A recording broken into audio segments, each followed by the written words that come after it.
Je jure, comme avocat, d'exercer mes fonctions avec dignité, conscience, indépendance, probité et humanité. Tel est le serment, mesdames et messieurs, que mes camarades et moi-même prêterons dans quelques mois. Ce serment nous permettra de porter la voix de ceux qui n'en ont plus, comme le faisait celui que ses amis considèrent comme l'avocat le plus courageux de Chine, maître Gao Zhisheng. Gao Zhisheng est né en 1964 en Chine, pays membre de l'ONU depuis 1945. Issu d'une famille pauvre, il devient orphelin à 11 ans, obligé dès ses 15 ans de travailler dans les mines de charbon. Il exercera plusieurs métiers avant de découvrir un article de presse affirmant que son pays aura besoin de 150 000 avocats dans les prochaines années et qu'il est possible de se former en autodidacte.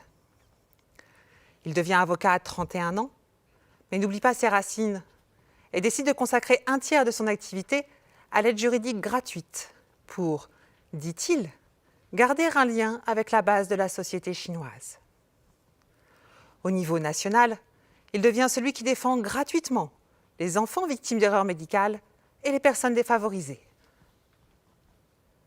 En 2000, il s'installe à Pékin et ouvre son propre cabinet. En 2001, il est l'un des 10 meilleurs avocats au concours national de débat juridique.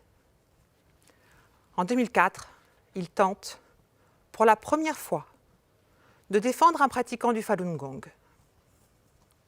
Le Falun Gong est une philosophie de vie basée sur l'exercice physique et la méditation, reposant sur 3 principes fondamentaux: vérité, compassion, tolérance. Ce n'est ni un parti politique, ni une véritable religion. Gao Zhisheng découvre alors que ses pratiquants sont persécutés, arrêtés en dehors de toute procédure judiciaire, torturés et systématiquement condamnés. En tant qu'avocat, il cherche immédiatement à mettre en œuvre les voies de recours. Mais en Chine, l'indépendance des magistrats n'existe pas. Et les directives sont claires. Toute demande émanant d'un pratiquant du Falun Gong sera soldée par une fin de non-recevoir. La seule issue que trouve Gao Zhisheng est d'écrire une lettre ouverte aux dirigeants du Parti communiste chinois. C'est ce qu'il fera. C'est aussi ce qui marquera le début de l'enfer. Fin 2005, débutent les menaces téléphoniques et la surveillance permanente par la police secrète. S'en suivront la fermeture de son cabinet, le retrait de sa licence d'avocat, puis son premier enlèvement, le 15 août 2006. Il est jugé en secret 4 mois plus tard, sans avocat bien sûr, et est condamné à 3 ans d'emprisonnement pour subversion, avant d'être libéré fin décembre. Mais cette liberté sera de courte durée, seulement quelques jours avant d'être à nouveau enlevé. Entre 2006 et 2014, il subira pas moins de 5 enlèvements, pour des durées allant de 6 jours à plus de 4 ans. Chaque période de liberté est pour lui l'occasion de révéler au monde les tortures qui se déroulent dans les prisons secrètes de Chine. Des tortures qu'il a lui-même subies pour avoir dénoncé la persécution à l'encontre des pratiquants du Falun Gong. Ce qu'il ignorait, c'est que ces pratiquants ne sont pas seulement persécutés et torturés. Ils constituent également, avec les Ouïghours et d'autres minorités, la réserve d'organes du système de transplantation chinois. Cette phrase peut vous paraître totalement irréelle, surréaliste, sortie d'un film d'horreur.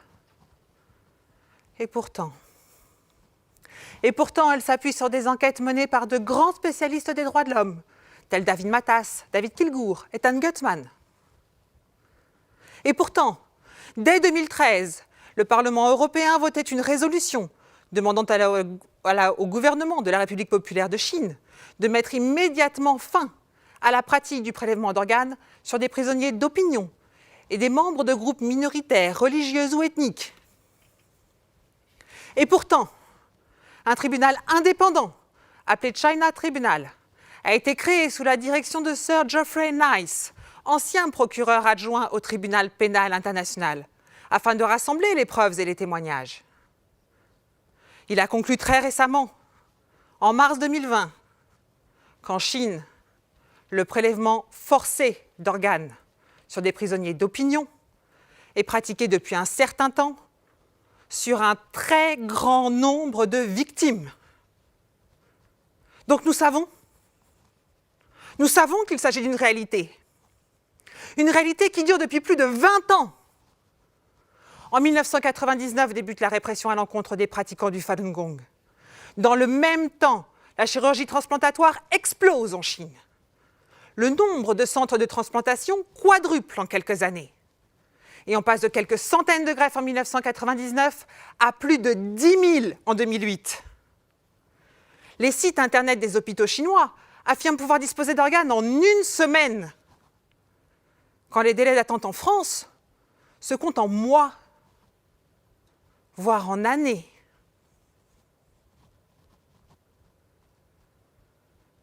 Et à ces chiffres s'ajoutent des témoignages édifiants.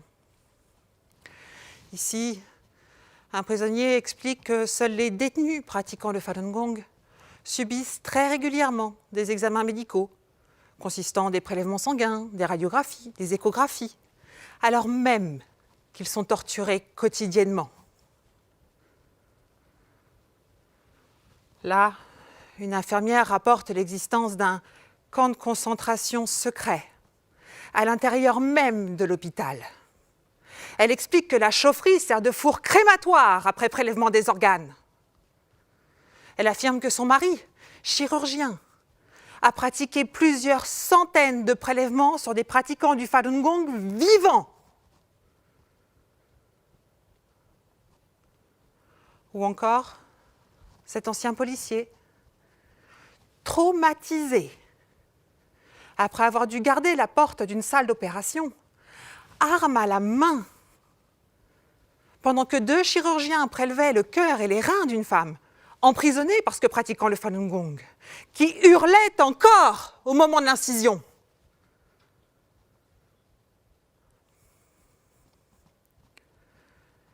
Nul doute que si maître Gao Zisheng avait eu connaissance de ces horreurs, il les aurait dénoncées. Comment aurait-il pu rester muet face à tant de violations de la Déclaration universelle des droits de l'homme, adoptée le 10 décembre 1948 par l'ONU, dont, je le rappelle, la Chine est un membre permanent. Article 19. Tout individu a le droit à la liberté d'opinion et d'expression. Article 18. Toute personne a le droit à la liberté de pensée, de conscience et de religion. Article 9. Nul ne peut être arbitrairement arrêté, détenu, ni exilé. Article 5.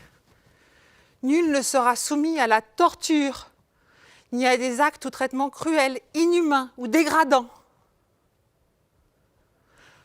Article 3. Tout individu a le droit à la vie, à la liberté et à la sûreté de sa personne. Parce qu'il défendait ses droits, parce qu'il alertait sur leur violation permanente dans son pays. Maître Gao Zisheng a disparu pour la dernière fois en août 2017. Personne,